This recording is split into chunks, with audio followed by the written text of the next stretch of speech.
반갑습니다. 여수입니다.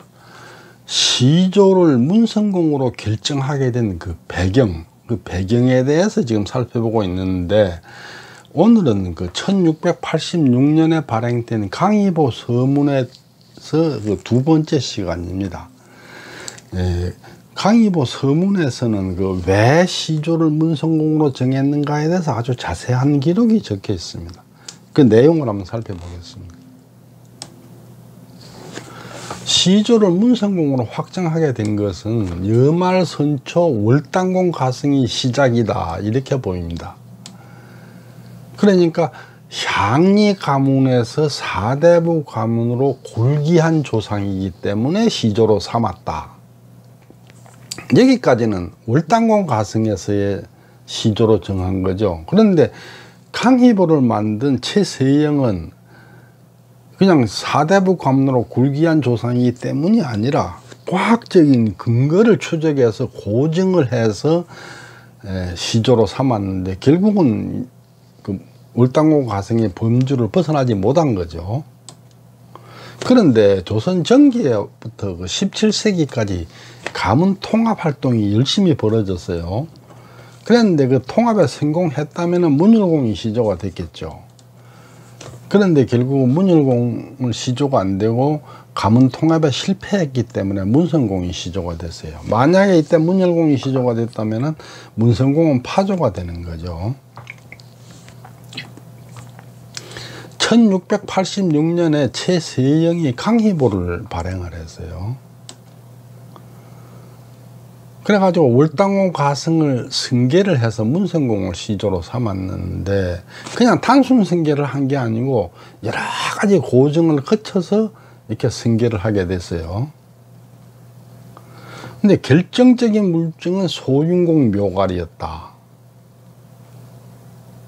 그리고 이제 소윤공 묘갈을 그대로 인용한 게 아니고 종중에 여러 의견을 모으고 또 성시학자들을 찾아가서 그 자문을 받아서 그 견해를 반영하고, 또 황태석 고사라는 그 옛날 고사를 참고해서 시조를 문성공으로 삼았다, 이런 얘기죠. 최세영이 그 족보를 제작하게 된 동기를 보면은 1658년 효정 9년에 최관이 이걸 담당을 했었어요. 그래가지고 이제 족보를 꾸몄는데, 그런데 이제 이 족보를 만들던 최관이 지방 수령으로 발령을 받아서 지방으로 부임을 하게 됐어요. 할 수가 없잖아요. 그러니까 이 족보 제작 업무가 집에서 놀고 있는 최세영 이 사람한테로 넘어온 거예요. 그런데 이제 이때 먼저 작업했던 최관은 문성공을 문정공의 형님, 큰형님이라고 잘못 알고 있었어요. 그래가지고 두 가문을 합치는 걸로 작업을, 그러니까 문성공이 형님, 문정공이 동생 해가지고 이렇게 작업을 추진하는 이 작업을 했었다, 그런 얘기죠. 이렇게 최관이 문성공과 문정공이 형님인 걸로 잘못 알고 두 가문 족보를 통합하는 작업을 추진했었다는 것까지가 지난 시간에 제가 설명드린 부분이에요. 강의보 서문을 계속 살펴보겠습니다. 나세영이 최관으로부터 대등보 제작 업무를 인수인계를 받고 나서 여러 집안에서 보내온 보초란 거는 이제 기초자료죠. 족보를 만들 기초자료, 단자죠. 를 일일이 대조하면서 상세히 연구를 해본 결과, 그 자료들은 대부분 10수세대 이상 올라가지 못하면서도 모두 기록하고 있기를, 여기서 10수세대밖에 못 올라간다 그랬잖아요. 최세영이 문성공의 13세손이에요. 그러니까 자료들이 10수세대 올라가 가지고는 문성공이나 문정공까지 밖에 못 가는 거예요. 그 위는 몰라. 기록이 없어요. 그런 얘기죠. 자기가 13세손이니까.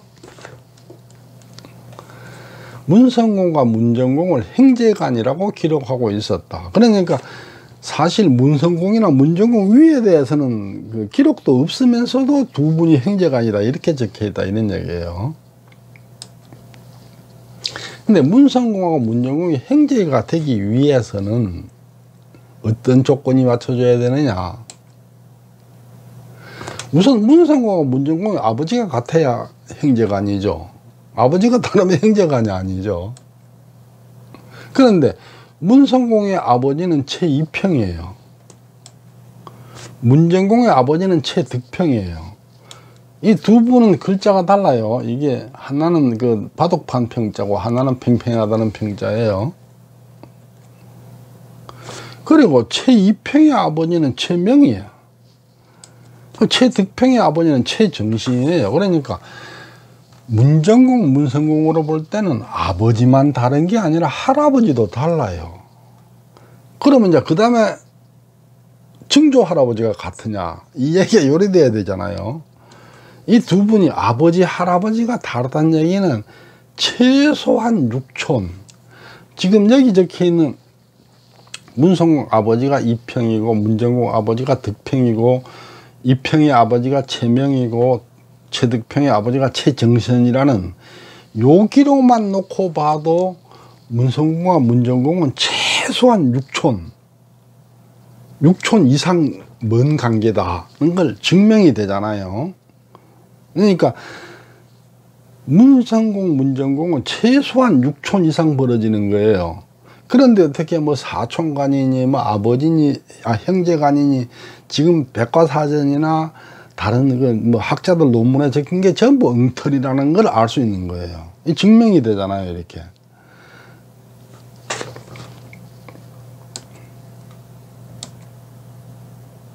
최세영은 문성공의 13세손이에요. 그러면은 최소한 15세대는 검증이 돼야, 고증이 돼야, 그러니까 문성공의 아버지, 할아버지 그 이상까지 고증이 돼야 형제간인가 아닌가를 따져볼 수 있는 거죠. 그런데 겨우 10세대 뭐 이리 적어놓은 기록을 가지고 그걸 왈가왈부하는 것 자체가 근거 없이 떠드는 얘기밖에 안 되는 거죠. 그러니까 결국은 문성공, 문정공이 행제다, 사촌이다 하는 지금 백과사전이나 학자들 논문에 적히는 거는 호사가들의 추정에 불과한 거예요. 호사가들이 지어내서 하거나 뭐 기록을 잘못 고정을 안 해보고 하는 소리에 불과해요. 결론적으로 행제론이나 사촌론은 잘못된 거다. 이렇게 말할 수 있겠죠.